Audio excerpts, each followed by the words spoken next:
All right, Shalom, Akim. First and foremost, before I begin this lesson, giving all praise to Yahweh, Hashem, Yahushua, Akwadash, Shalom. The honors go out to apostles, elders, great millstone, who rule and teach well. Shalom, Wabarakim to you, brothers and sisters out there. All right, the title of this lesson, as you can see, to the end, and this is quoted, of course, as you can see, the quotation marks, to the end, they might forget the law. All right, and this is basically, I guess you could call it impromptu lesson, and just kind of wanted to go off of that scripture, which that's where I got the title from down here in First Maccabees chapter 1. Then, as you can see, I got a scripture pulled up as well. And I'm gonna just kind of go from there. All right, but I'm gonna go ahead and start off with this. All right, it says First Maccabees chapter 1, and this is basically like an introduction to the Maccabees, the period of the Maccabean family. All right. You know, believe also known as the Hasmonean, the Hasmoneans, Hasmonean dynasty, if you will. Let's see.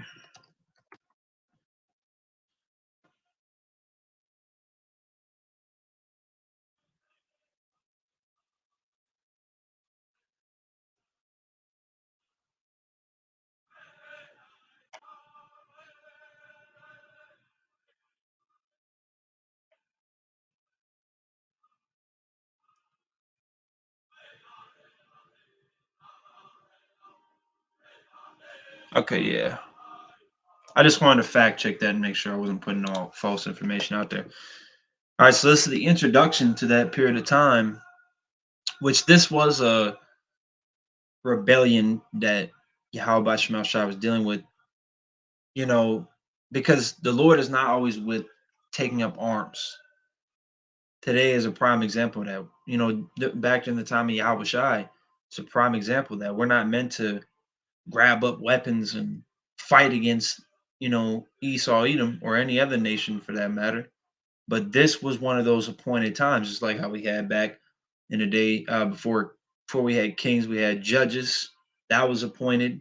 All right, but then you look at in recent history the Haitian Revolution that was not appointed, and now in the result of that we see today poverty and famine. All right, that country is completely through. All right, because of the actions that they took. Lord is not dealing with that. All right, this is a spiritual warfare. All right, this battle is spiritual. We fight in the spirit. We are not carnal.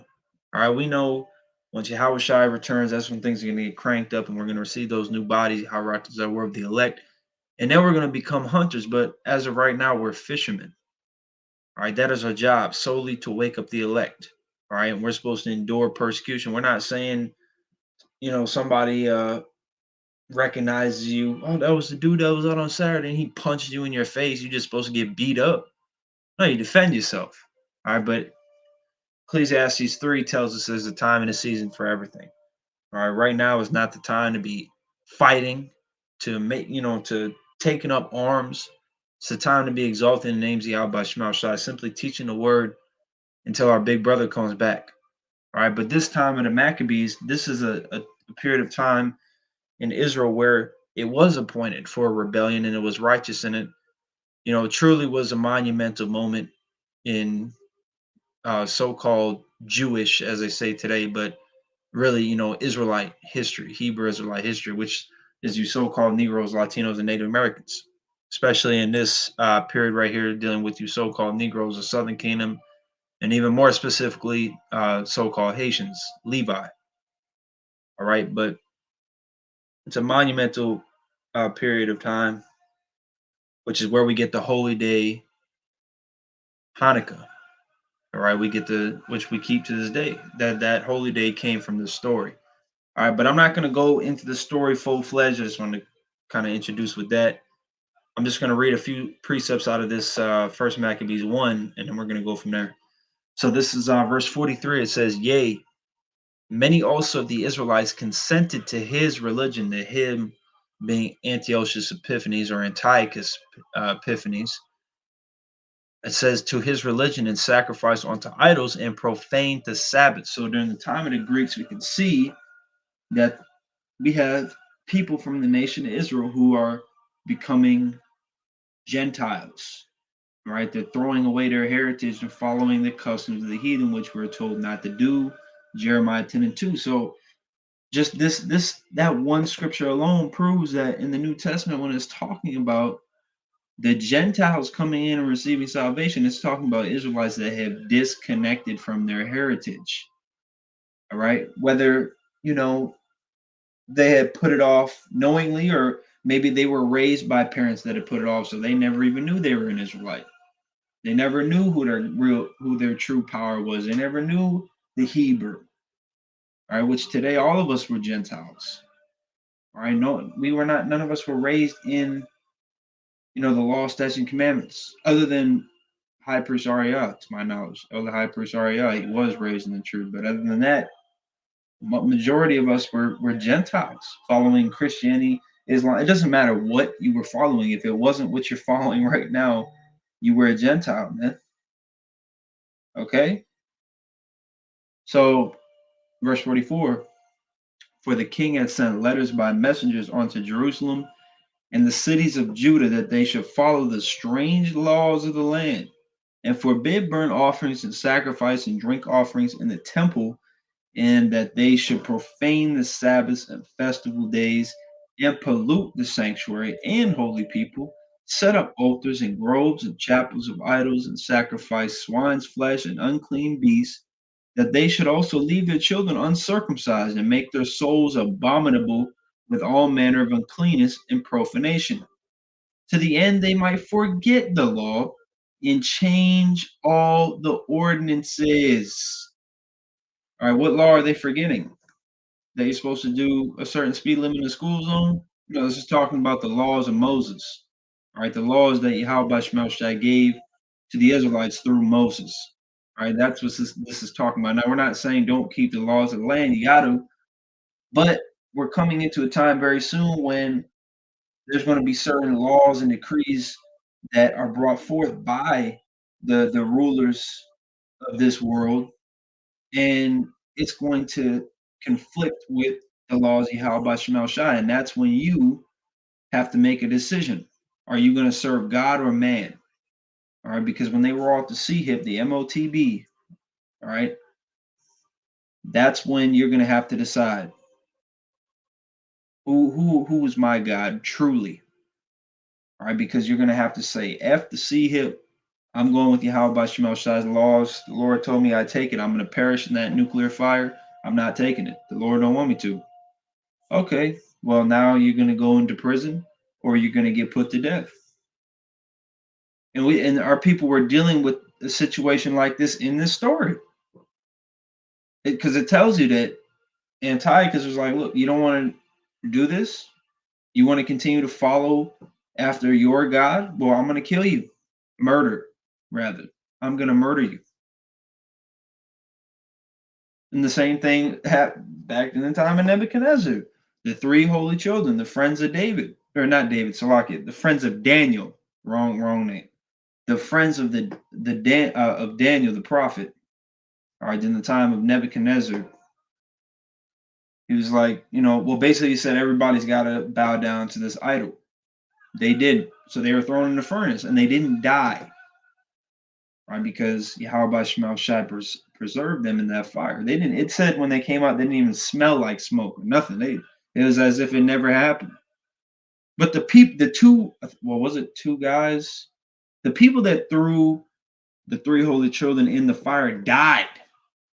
That's how strong the fire was. But they were in the fire for God knows how long, and they didn't even get burnt in an inkling. Nothing. You see? So the Lord can deliver you out of any situation. Now, in this particular thing right here, it wasn't the Lord's will, for Israel to be saved from this persecution.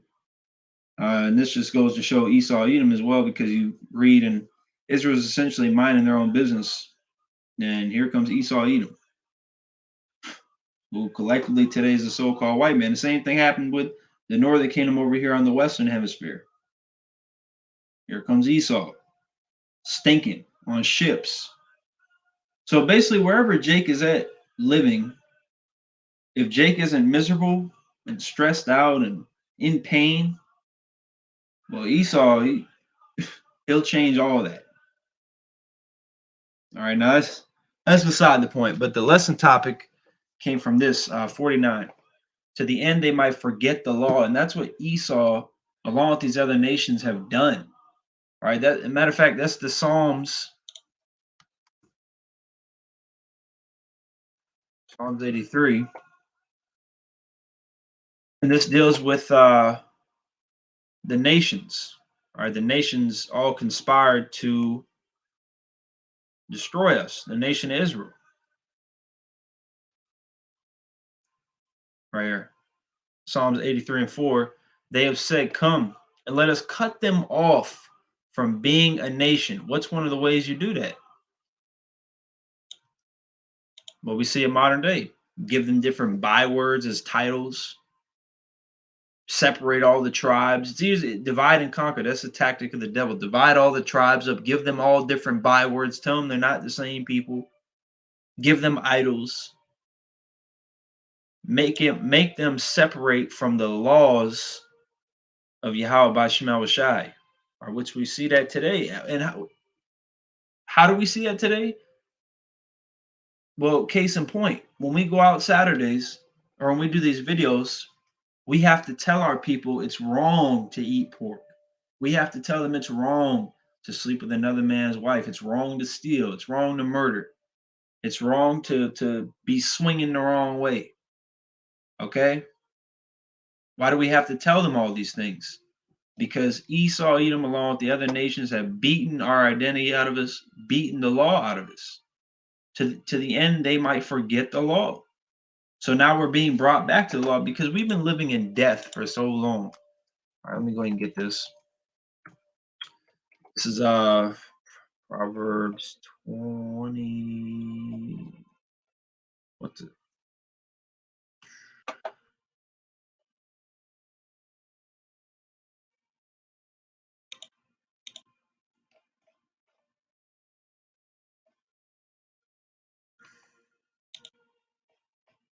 I should have known that. Goodness. Salakia. Proverbs 21 and 16. The man that wandereth out of the way of understanding shall remain in the congregation of the dead. All right, so as a nation, we wandered out of the way. All right, that's why in Jeremiah 6 and 16, it tells us to seek the old paths, right? Because right now we're walking down the new path, and the new path is out of the way of understanding. The new path is death. Okay? Get this. Baruch 4 and 1. This is the book of the commandments of God and the law that endureth forever. All they that keep it shall come to life, but such as leave it shall die. So we're having to tell our people, hey, keep the commandments to the best of your ability. Come back to Yahweh Shema Shai, so you may have life, which life is being able to breathe and talk and see and hear. That's not necessarily life. You exist. All right. Yes, you are living and you have a life. But when when the scriptures talk about actual life, they're not talking about captivity. Right? All they that keep it shall come to life. This is not talking about captivity. Okay? You don't truly live in captivity. You live when you're sovereign. You live when your country is not being attacked by heathen nations. When you can just live at peace. You can have your doors unlocked because you know your neighbor is not going to steal anything. Matter of fact, your neighbor is one of your best friends.